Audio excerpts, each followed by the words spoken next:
Bonjour à tous. Écoutez, je suis ravi d'être parmi vous aujourd'hui. Merci beaucoup pour cette invitation. Je vais donc prendre la suite de Julie en vous parlant du déficit de l'atout, des mécanismes et stratégies de prise en charge dans le cas de patients présentant des affections neurologiques. Euh, on sait qu'effectivement que ces infections pulmonaires et l'atout ont un lien étroit avec ces infections pulmonaires qui sont une cause majeure de morbimortalité, d'hospitalisation chez les malades neurologiques et neuromusculaires. Un déficit de tout qui est à la fois un mécanisme central pour gérer l'encombrement durant la période d'infection, donc un facteur aggravant, mais également un facteur prédisposant, puisque du fait de la stagnation des sécrétions et de la mauvaise gestion d'éventuelles fausses routes et d'inhalation, on va prédisposer à l'infection bronchique. Donc l'idée, évidemment, c'est trouver des solutions pour assurer une toux efficace. Donc cette toux efficace étant une des stratégies de la prise en charge respiratoire aux côtés de la ventilation mécanique ou encore de la gestion des troubles de déglutition. L'assistance à la toux, dans le cas des pathologies neuromusculaires ou neurologiques, c'est quand même essentiellement des stratégies de suppléance des déficits moteurs qui sont présents. Donc avec beaucoup de techniques instrumentales qui vont pouvoir être proposées et réglées en trouvant celle qui semble la plus pertinente. Et d'autre part, un autre enjeu qui est important à avoir en tête, c'est que ces techniques d'aide à la toux, elles sont à l'usage du kinésithérapeute, mais pas que du kinésithérapeute expert, justement, et plutôt à l'usage également des familles et des soignants qui gravitent autour du malade. Et donc ça, c'est un enjeu crucial pour que ces techniques puissent prévenir des situations de surinfection bronchique. Donc utilisées à la fois en routine et également en situation plus aiguë. Donc la toux, je pense que connaissez tous son mécanisme. Donc, sa fonction principale, c'est de protéger et d'essayer d'épurer les voies aériennes bronchiques. Donc, c'est vraiment un mécanisme de défense, à la fois réflexe et volontaire. Il ne faut pas oublier le côté réflexe de la toux, puisque dans certaines pathologies neurologiques, on va avoir une atteinte de la fonction volontaire, de la commande volontaire de la toux, mais pas de l'aspect réflexe qui peut être utile pour assurer un désencombrement. Et ensuite, la toux, physiologiquement, c'est 3 temps. Vous connaissez une inspiration profonde avec donc, la contraction du diaphragme et des inspirateurs accessoires. Donc, je vais me placer dans mon volume de réserve inspiratoire. Et puis, dans un deuxième temps, je vais avoir une contraction conjointe des abdominaux, mais il va y avoir aussi une fermeture de la glotte. Et ça, c'est vraiment important de penser à cette fermeture de glotte et cette compression grâce à la contraction statique des abdominaux, jusqu'à l'ouverture de la glotte et l'expulsion de l'air, en espérant obtenir des débits qui soient suffisamment hauts pour permettre la migration des sécrétions dans les voies aériennes. En général, physiologiquement, on obtient des débits de pointe à la toux qui sont largement supérieurs à 400 litres par minute. Quand on est adolescent, adulte, on a des débits élevés qui vont permettre de faire migrer les sécrétions. Lorsqu'on a une atteinte neurologique ou neuromusculaire, le déficit des muscles inspirateurs fait qu'on prend moins d'élan pour pouvoir tousser efficacement. Donc, on prend moins d'air et donc on va être limité dans notre capacité de toux du fait de cette diminution de la capacité inspiratoire. Et puis s'y rajoute le déficit des muscles expirateurs et donc vraiment les abdos qui, du fait de leur déficit, va limiter les phénomènes de compression. On obtient une réduction du débit de pointe à la toux et avec des risques d'obtenir malheureusement une toux qui devient inefficace. Chez certains malades, notamment je pense aux patients bulbaires SLA, le déficit de la glotte va rajouter encore un problème et donc on va avoir encore un petit peu plus un déficit de la phase de compression avec une toux qui devient plus complexe, moins efficace et souvent un petit peu chaotique. Donc il faut qu'on trouve des solutions pour aider nos malades à tousser plus efficacement. Et puis finalement, au-delà de ça, on a finalement ces 3 problématiques qui font un peu le plan de cette intervention. D'abord, il y a la problématique de la détection assez précocement du déficit de toux pour mettre en place des techniques et de ne pas découvrir des techniques instrumentales de désencombrement en situation aiguë lors de surinfection bronchique. Ça, c'est la première chose. La deuxième chose, c'est choisir et régler ces appareils, notamment type cofacis, inexsufflation mécanique, mais il y a d'autres stratégies qu'on peut utiliser. Et là, il y a quand même une compréhension de l'usage de ces techniques qui ne cesse d'avancer. Et puis enfin, là, je reste toujours avec beaucoup de questions sur ces sujets. Le défi de la continuité du soin. Comment faire pour que de l'expertise hospitalière, on ait un usage à domicile réalisé par les familles, mais également par les professionnels de ville. Et ça, c'est un sujet dont on pourra parler si vous le souhaitez. Donc, premier volet, la détection de la toux. On a quand même une valeur chiffrée, en tout cas un examen qui est le gold standard pour évaluer la toux, qui est le débit expiratoire de pointe à la toux, qui est mesuré en demandant aux patients de tousser dans un masque qui est relié à un spiromètre. Et donc, on va mesurer ce débit de pointe et on a 2 chiffres à avoir en tête. Le premier, c'est 160 litres par minute. On sait que lorsqu'on est en dessous de ce seuil, il n'y a pas débat, la toux est inefficace. Il faut trouver absolument des solutions pour pouvoir assurer un désencombrement bronchique. Et puis, peut-être plus intéressant à retenir, le seuil de 270 litres par minute, puisque c'est à ce seuil-là qu'on sait que le patient est à risque de développer une toux inefficace en période d'encombrement, du fait de la fatigue que génère l'encombrement et les toux répétées.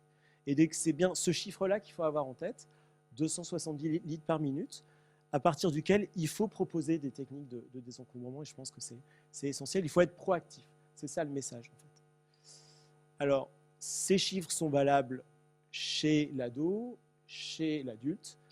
Pour les enfants, on n'a pas de valeur chiffrée et on va s'appuyer davantage sur des aspects cliniques qu'on utilise aussi pour indiquer les techniques de désencombrement chez l'adulte. Donc la clinique, elle est importante. Apprécier une toux qui est sonore ou pas, la cinétique d'une toux qui serait perturbée, une fatigue lors des toux répétées à l'interrogatoire, ou bien un malade qui vous explique que depuis la dernière fois qu'il a été admis à l'hôpital, il y a eu quand même des épisodes d'encombrement fréquents avec des difficultés à pouvoir les gérer. Toutes ces situations, elles poussent quand même à explorer la nécessité de mettre en place des techniques de désencombrement. Idéalement, encore une fois, essayons de mettre en place ces techniques lorsque le patient est en état stable et de ne pas essayer de faire découvrir ces appareils quand la situation est plus aiguë, c'est quand même beaucoup plus confortable. Ensuite, sur les stratégies, parce que c'était une des questions de ce topo, quelles sont les stratégies de désencombrement qu'on peut mettre en place? Les premières, les plus historiques, à mon sens sûrement de moins en moins utilisées, mais qui fonctionnent très bien, combinent hyperinsufflation, c'est-à-dire une aide une aide inspiratoire qui permet au malade de prendre plus d'air que ce qu'il arrive à prendre tout seul et compenser le déficit des muscles inspirateurs par différentes techniques. Et on y associera des compressions manuelles thoraco-abdominales sur la phase de compression et durant la phase d'expulsion de l'air. L'idée, c'est essayer de compenser à la fois le déficit inspiratoire et le déficit expiratoire. La question, c'est comment j'hyperinsuffle de l'air dans les bronches du malade. En fait, on a plein d'outils. Il n'y en a quasiment aucun qui est spécifiquement dédié à l'aide à la toux, mais on a pas mal de solutions, une boîte à outils qui est assez complète. La première technique qui est autogène, c'est utiliser les muscles des joues et de la langue pour essayer de propulser des petits volumes d'air pour compléter l'air qu'on a préalablement inspiré et cumuler ces petits volumes d'air en complément de notre capacité inspiratoire préalable. Donc, à chaque fois, pour expliquer, le mieux, c'est que je vous le montre. En fait, je me place dans mon volume de réserve inspiratoire et ensuite,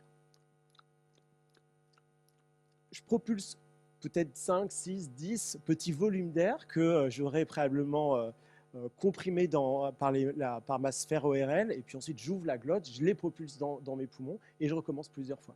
Ça marche très bien. Ça permet d'être autonome. C'est, on ne va pas dire la technique la plus utilisée, mais c'est quand même bien de l'avoir en tête. Ensuite, on a les techniques qui délivrent des volumes courants. Les VNI en mode volumétrique ou bien un simple bas-vu. Dans ce cas-là, on va pouvoir tricher avec l'appareil et faire en sorte que le malade cumule plusieurs de ces volumes. Donc on lui demande de prendre un premier volume courant, de le conserver et de fermer la glotte. On attend qu'un deuxième ensuite volume courant soit délivré. On appuie sur le ballon insufflateur pour délivrer ce deuxième volume courant. le malade ouvre la glotte, cumule ce deuxième volume, prend peut-être 3, 4 volumes courants, donc va avoir l'équivalent d'1,5 litre ou 2 litres d'air dans les poumons pour pouvoir tousser plus efficacement.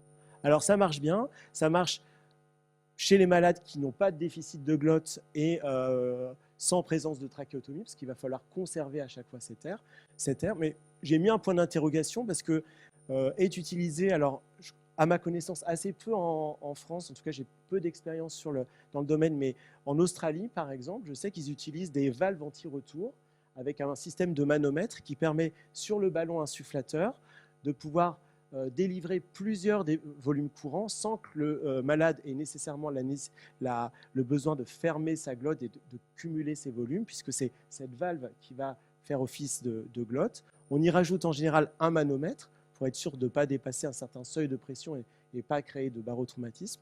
Mais voilà, c'est une technique qui va permettre de s'affranchir de la limite de ces techniques qui concernent les déficits de glotte et les patients trachéotomisés. Les autres techniques qui sont utilisées, c'est des techniques instrumentales de rééducation qui visent à mobiliser la cage thoracique, donc les relaxateurs de pression, donc des appareils qu'on peut utiliser aussi pour surgonfler le malade et lui permettre de tousser plus efficacement. Donc là, dans cette situation, le patient déclenche l'appareil par un petit trigger inspiratoire, puis ensuite se laisse gonfler jusqu'à un niveau de pression que l'on aura réglé. Et lorsque ce niveau de pression est atteint, le patient se dégage de l'appareil et va pouvoir tousser.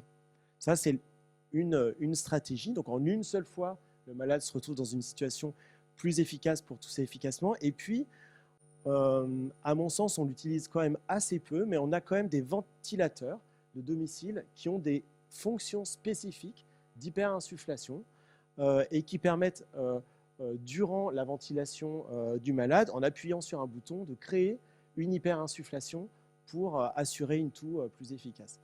Et à mon sens, voilà, c'est un outil intéressant parce qu'on a un appareil deux en un qui assure ventilation et désencombrement et qui sûrement mériterait d'être davantage utilisé.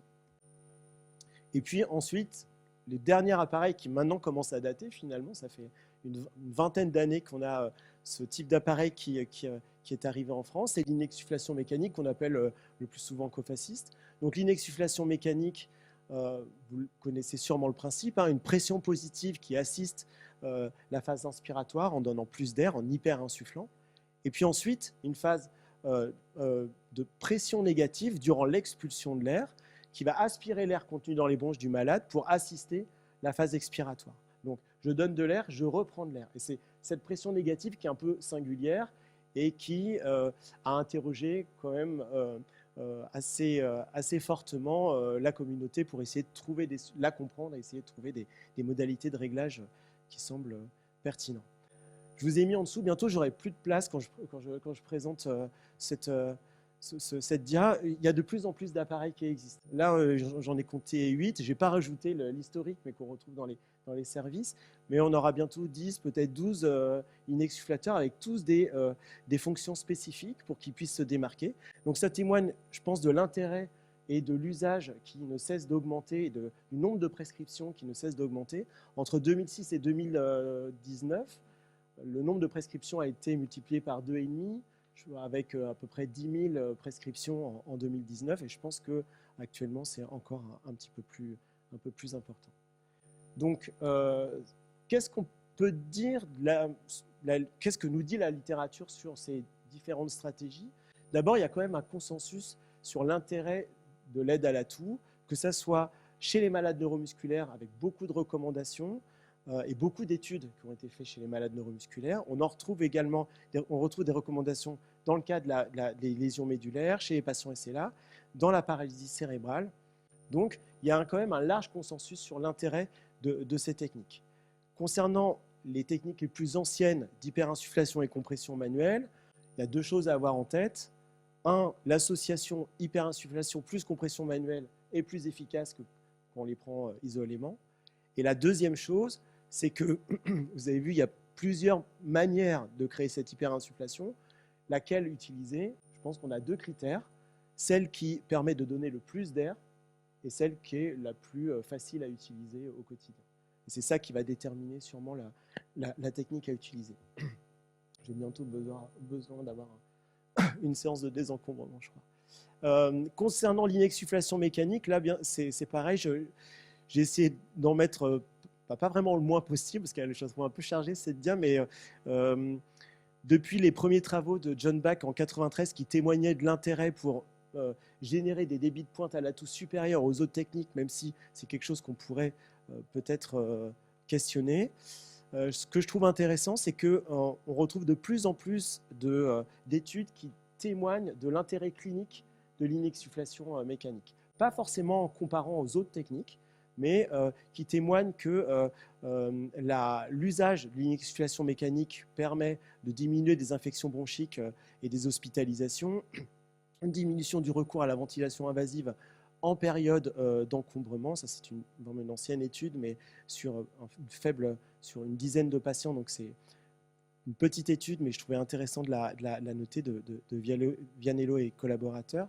Elle améliore la survie quand elle est associée à la ventilation non invasive. Il s'agit d'une étude de 2018 auprès de patients SLA menée par Kamankar, voilà, et qui témoigne que associé à la ventilation non invasive, des techniques de désencombrement type inexsufflateur permet d'augmenter la survie et largement, un bénéfice largement perçu par les malades. Et là, il y a encore une étude très récente sur le sujet qui témoigne tout l'intérêt que portent les malades, et avec la sensation d'avoir un peu moins besoin moins d'hospitalisation et moins recours à des séances de désencombrement spécifiques faites par des kinés experts dans le domaine. Une technique donc à privilégier en cas de autre technique d'assistance à l'atout inefficace, type hyperinsufflation et compression manuelle, mais à mon sens de plus en plus utilisée même en première intention, et sûrement la technique à privilégier en période aiguë et chez les patients intubés et trachéotomisés. Là, il y a encore pas mal d'études sur le sujet qui nous témoignent de tout l'intérêt qu'on peut avoir d'utiliser ces techniques quand il n'y a pas de contre-indication pour assurer le désencombrement des patients qui sont sous ventilation invasive, avec des recommandations HS de 2020 qui portent également ce message. Alors l'inexsufflation mécanique, très bien, ça marche très bien. Il y a quelques limites. La limite principale, c'est ces phénomènes de collapsus des voies aériennes supérieures que l'on peut retrouver à la fois lors de la pression positive et lors de la pression négative, qui ont été documentés d'abord par Tina Andersen en 2017 et observés par nasofibroscopie, puis ensuite par analyse finalement des courbes de débit et de pression. Et donc, en 2019, nous avions mené une étude auprès de malades neuromusculaires, et sur 30 malades neuromusculaires, on s'était aperçu qu'on avait 3 profils très très différents lors de la titration de la pression négative, c'est-à-dire on passait de moins 20 cm d'eau de pression négative et on augmentait cette pression négative jusqu'à moins 60, et on regardait le comportement de cette courbe débit-volume. Et on avait des malades qui toléraient très bien cette augmentation de la pression négative jusqu'à moins 60, avec des débits qui étaient de plus en plus hauts, et donc une technique qui semblait de plus en plus efficace. On a également des malades pour qui, à partir d'un certain niveau de la pression négative, il y avait juste après le débit de pointe à l'atout un effondrement du débit, donc des limitations de débit qui signaient des obstructions des voies aériennes supérieures.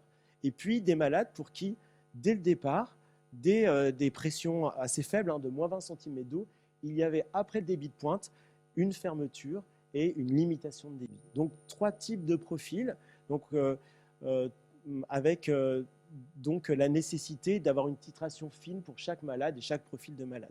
Le deuxième message de cette étude, c'est qu'on voit que le débit de pointe est toujours conservé, il est même presque alimenté par les phénomènes de collapsus, et ce n'est pas un bon critère pour pouvoir apprécier l'efficacité de l'atout lorsqu'on utilise un inexsufflateur. Or, c'est ce critère qui est présent sur les appareils, et il n'est pas suffisant pour apprécier l'efficacité de l'atout. Donc, de ces études, on a vu arriver plusieurs papiers qui témoignent de la nécessité de titrer la pression positive et la pression négative pour régler ces inexsufflateurs mécaniques, tous dans la même direction, c'est-à-dire pas à pas augmenter progressivement la pression positive et en essayant de donner un volume d'air suffisant aux malades, mais sans phénomène de fermeture. Pareil sur le temps d'exsufflation, une pression négative qu'on augmente progressivement en veillant à ce qu'il n'y ait pas de phénomène d'obstruction bronchique, d'obstruction des voies aériennes supérieures qui se manifestent. Et donc, si c'est le cas ou si on a un doute, on a des stratégies de réglage spécifiques pour gérer et négocier avec ces obstructions des voies aériennes supérieures durant l'insufflation et durant l'exsufflation. Et lorsqu'on a trouvé des réglages qui nous semblent corrects, l'idée, c'est toujours essayer de trouver quand même un cyclage automatique de l'appareil avec des temps d'insufflation, des temps d'exsufflation et une pause qui permettra d'avoir automatiquement le cyclage pression positive, pression négative pour faciliter l'implémentation au domicile. Si ça ne marche pas, et on a des malades pour qui ça ne marche pas, eh bien, il faut se retourner peut-être vers des techniques d'hyperinsufflation et ou de compression manuelle. Donc ça, c'est la première chose. Et la deuxième chose, c'est sur quels critères se baser. D'abord, des critères cliniques, c'est-à-dire est-ce que j'ai l'impression, lorsque je teste ces techniques, que l'expansion, la déflation du thorax me semble satisfaisante? Est-ce que j'ai l'impression qu'il y a un volume suffisant, notamment à l'insufflation? L'auscultation, être à l'écoute des bruits de fermeture ou de frein inspiratoire, expiratoire qui pourraient être en lien avec des obstructions bronchiques. Et puis après, discuter avec le malade. La pression est trop forte, pas assez forte, c'est trop long, c'est trop court. Là, ça me semble OK. Donc sur des critères très, très cliniques. Le débit de pointe à l'atout, donc cette valeur chiffrée, je pense qu'on peut mettre 3 points de suspension sur son intérêt. Et vers quoi nous allons actuellement? Nous allons plutôt vers, notamment pour les patients les plus complexes, avec un peu plus de difficulté à trouver les bons réglages, par l'analyse des courbes de débit. Et donc, on a un certain nombre d'appareils qui maintenant proposent, lors de leur usage, de voir en direct ces courbes de débit et qui permettent d'apprécier ou d'essayer de pouvoir avoir une petite idée du comportement des voies aériennes, notamment des collapsus des voies aériennes supérieures, mais également de voir un petit peu la synchronisation. Par exemple, sur le graphique que vous voyez, je ne sais pas si j'ai un pointeur, on voit par exemple le débit expiratoire du malade. Après le débit de pointe, on voit qu'il y a une sorte d'affaissement un petit peu de ce débit de pointe. Donc est-ce qu'il y a une obstruction des voies aériennes? Peut-être. En tout cas, il y a quelque chose qui se passe à ce niveau-là. Et puis ensuite, le patient continue à souffler. Et puis là, il n'y a plus de débit. Ici, le débit est à 0. Pourtant, la pression négative, elle va être poursuivie encore quasiment, pas une seconde, mais pas loin d'une seconde.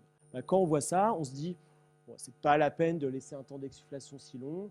On pourrait réduire le temps d'exsufflation et je pense que ce sera plus confortable pour le malade. Donc il y a comme ça un enjeu, quelque chose d'intéressant à utiliser. Il y a une standardisation des interprétations qui est nécessaire, mais voilà où on en est actuellement, ce qui est assez passionnant. Ensuite, j'aurais tellement de choses à vous dire que je ne savais pas trop comment m'en sortir avec le temps que j'avais. Je pense que je suis déjà un petit peu hors délai. Donc, j'ai mis plein de tips. Je me suis dit, Mathieu, tu piocheras dans ce que tu as envie de raconter. Pour l'inexsufflation mécanique, terminer par une insufflation. Ça, c'est pas mal pour éviter le dérecrutement. Pensez pour les patients trachéotomisés et intubés, lorsque vous utilisez un cofacyste, à placer une sonde d'aspiration juste à la sortie du raccord annelé pour piéger les sécrétions qui sont aspirées lors de l'inexsufflation. Ça marche très bien. On fait finalement une aspiration, quasiment une aspiration non invasive, parce que c'est la sécrétion qui va vers la sonde, et c'est plus la sonde qui plonge à l'intérieur des voies aériennes, et je pense que ça peut être utile dans un certain nombre de cas. J'en ai pas parlé, mais les capacités de tout, c'est aussi de la rééducation, et puis du bon sens clinique, adapter la posture, utiliser une gaine pour favoriser un diaphragme plus efficace chez un patient blessé médulaire, travailler les trois temps de l'atout aux côtés de l'orthophoniste peut-être chez les patients cérébrolésés par exemple, et puis renforcer les muscles respiratoires. Je mets un point d'interrogation, mais on a quelques études qui témoignent d'une augmentation du débit de pointe à l'atout, notamment chez les blessés médulaires, par l'usage de techniques de renforcement. Est-ce que ça a du sens? Est-ce qu'il faut aller vers ça? J'en ai pas d'expérience, mais je voulais vous le mettre ici. Puis enfin, un dernier point sur les patients non coopérants et non trachéotomisés. C'est bien la difficulté majeure qu'on va avoir, c'est la prise en charge de ces malades qui ne vont pas accepter l'air qu'on va vouloir leur insuffler, ne vont pas accepter l'exsufflation. Et donc là, c'est vraiment de la négociation et vraiment du cousu humain en s'adaptant à la ventilation spontanée du malade par des AFE, des compressions manuelles, par des postures, par l'usage du cofacice sur un mode manuel pour essayer d'être vraiment au plus proche du pattern respiratoire du malade et d'utiliser éventuellement une toux réflexe qui peut être une bonne opportunité pour tout d'un coup avoir l'occasion de pouvoir remonter les sécrétions avant d'aller les aspirer. Donc voilà, ma dernière diapositive, je ne sais pas du tout si je suis complètement hors délai, Hélène, mais bon, je finis.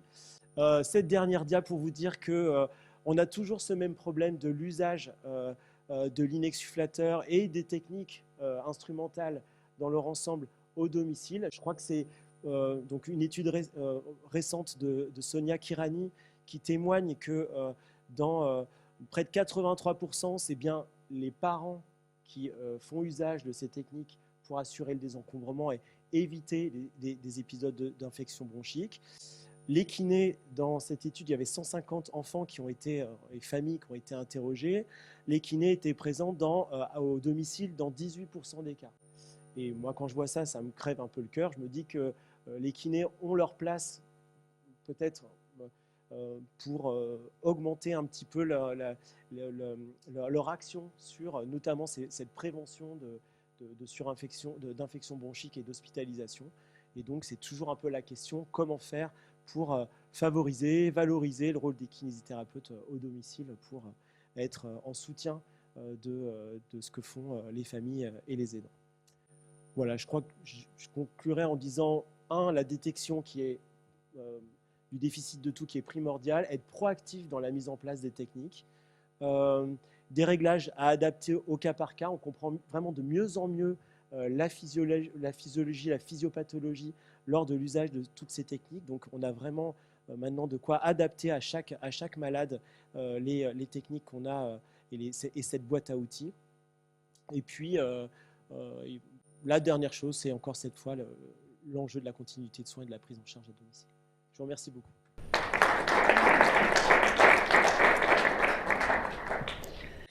Merci beaucoup. Est-ce qu'il y a des questions dans la salle?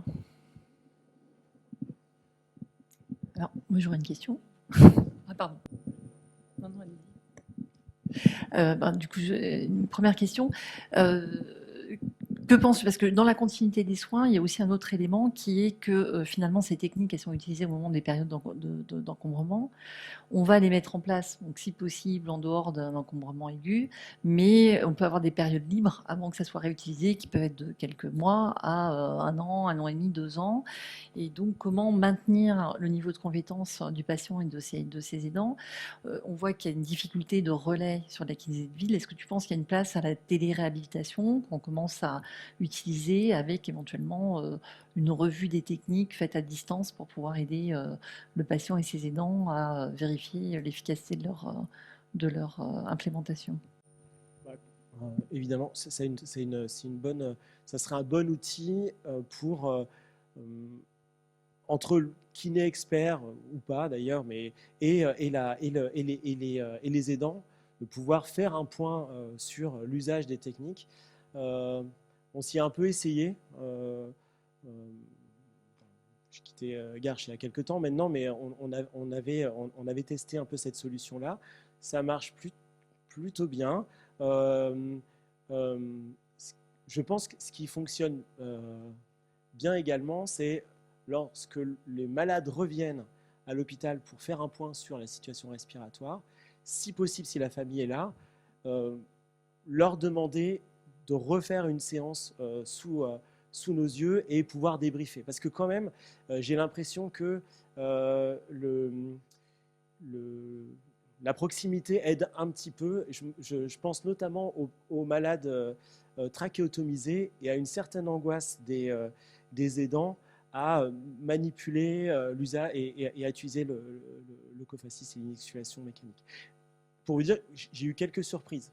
Par exemple, une indication d'appareil, la personne revient avec l'appareil, la maman était avec la personne qui était hospitalisée, et je lui ai demandé sous mes yeux de refaire la technique.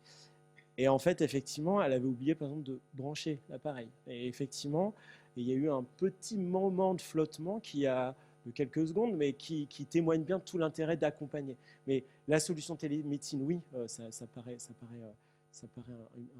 une bonne solution. Je pense qu'il y en a d'autres aussi, mais il y a vraiment nécessité effectivement de pouvoir accompagner les familles, et notamment lorsque les appareils sont assez peu utilisés, ça c'est sûr. Mais à un moment, je me souviens je ne sais pas s'il faut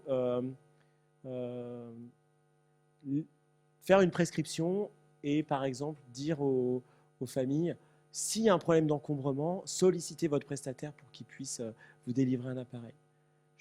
Peut-être que la solution, c'est quand même que systématiquement, quand il y a un problème de tout, même si c'est peu utilisé, l'appareil reste au domicile, même s'il prend peut-être un peu la poussière. Et sinon, franchement, un truc qui marche bien, et c'était s'entraîner hors période d'encombrement. Il faut leur proposer de le faire assez régulièrement. Non, je suis d'accord, mais il faut arriver à ce qu'ils soient les motiver pour le faire. Ouais. Je suis d'accord. Allez-y. Merci pour la prestation, c'est très intéressant. Je voulais vous demander, vous conseillerez quoi comme technique de toux ou d'aide à la toux pour les patients que je dirais entre deux, c'est-à-dire qu'ils ont été décanulés, mais ils ont toujours l'orifice. Avec un décanulé avec un petit pansement. Ouais. Avec la persistance d'un pertuis, c'est ça. C'est-à-dire que le pansement saute et du coup il y a un trou. Enfin, j'ai pas énormément de solutions. Enfin, j'ai pas de solution spécifique à cette situation. Je dirais sur le temps de la décanulation. Alors, si c'est juste sur la période post-décanulation, en dehors d'un pertuis qui persiste sur plusieurs mois et qui va nécessiter un geste chirurgical, nous, ce qu'on essaye de faire, c'est quand même globalement d'éviter sur, on va dire, la semaine qui suit ou les 2-3 jours qui suivent, d'utiliser, si possible, enfin, si c'est possible, bien sûr, la ventilation et éventuellement une technique d'assistance à la toux si elles ne sont pas indispensables. Si elles sont indispensables, c'est à ce moment-là, on essaye de faire un pansement le plus hermétique possible sur le moment de la séance. Pour essayer d'éviter le passage d'air. Normalement, après, la fermeture se fait rapidement, sauf cas rare, mais qui existe, de persistance du pertuis, où au bout de quelques semaines, voire quelques mois, on est obligé d'envisager un geste chirurgical pour refermer l'orifice. Mais voilà, souvent on essaye de se dire à la période de décanulation, on va passer 2-3 jours en essayant d'éviter les techniques faites de façon systématique pour laisser la meilleure chance pour que ça se referme rapidement et puis tout remettre en place. Ok, merci. Moi j'avais une question donc très naïve. Donc, dans le cadre d'une pathologie neurologique chronique, j'imagine que les patients se connaissent en fait et savent très bien à quel moment ils vont moins bien tousser et moins bien expectorer.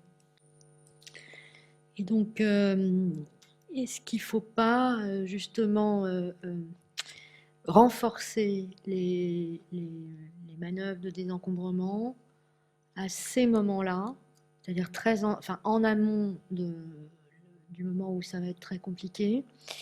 Et je raisonne par analogie avec les patients drépanocytaires et les syndromes thoraciques des patients drépanocytaires, vous savez, qui font beaucoup d'atélectasie, qui ont des capacités de toux très altérées, essentiellement par inhibition douloureuse. Donc on n'est pas du tout sur le même... Et il y a des papiers qui montrent que la spirométrie incitative, qui, je pense, s'apparente au débit expiratoire de pointe à la toux, enfin, réalisé quand il y a de la douleur thoracique, mais sans syndrome thoracique aigu, c'est-à-dire sans condensation alvéolaire parenchymateuse, permet d'éviter la survenue du syndrome thoracique aigu et améliore le pronostic de ces malades. Et donc, est-ce qu'il y a des données chez ces patients-là qui permettent de défendre de la spirométrie incitative si, je ne sais pas moi, le débit de pointe baisse de 25% par rapport à ce qu'il fait d'habitude ou... Vous voyez l'idée ou... Oui, mais il n'y a pas de données. Il n'y a pas de données. Non, il n'y a pas. En fait, sur l'usage des techniques d'aide à la toux, en tout cas, si c'était ça, si c'est ça la question, si je la comprends bien, on a quand même quelques papiers qui témoignent que l'usage des techniques n'est pas fait uniquement à domicile sur une situation d'encombrement, mais qu'il y a vraiment cette routine qui est faite, une sorte de toilette bronchique qui est faite le matin, le soir, pour éviter, pour prévenir. Et effectivement, c'est un des derniers papiers là, de 2025 qui justement témoigne de cet usage-là. C'est-à-dire que on ne l'utilise pas uniquement en période d'encombrement, mais à domicile, plutôt sous forme de routine. Mais il faut quand même que le patient adhère, donc toi, il faut qu'il soit un peu suppuratif. S'il est vraiment très sec et qu'il n'a pas ce ressenti, c'est difficile. Nous, on avait essayé pendant un moment aussi de leur proposer de faire juste de l'insufflation pour qu'ils gardent la technique en main, pour qu'ils puissent l'utiliser. Au moment du désencombrement. Le problème, c'est que c'est quand même contraignant, donc il y a un problème d'adhésion à une utilisation régulière. Il y en a qui font ça très bien et de façon très très régulière, mais pour certains, c'est vraiment une contrainte. Ils ont d'autres contraintes aussi, donc qui s'ajoutent aux autres et pour lesquelles c'est difficile d'adhérer. Et probablement des fois un peu trop aussi.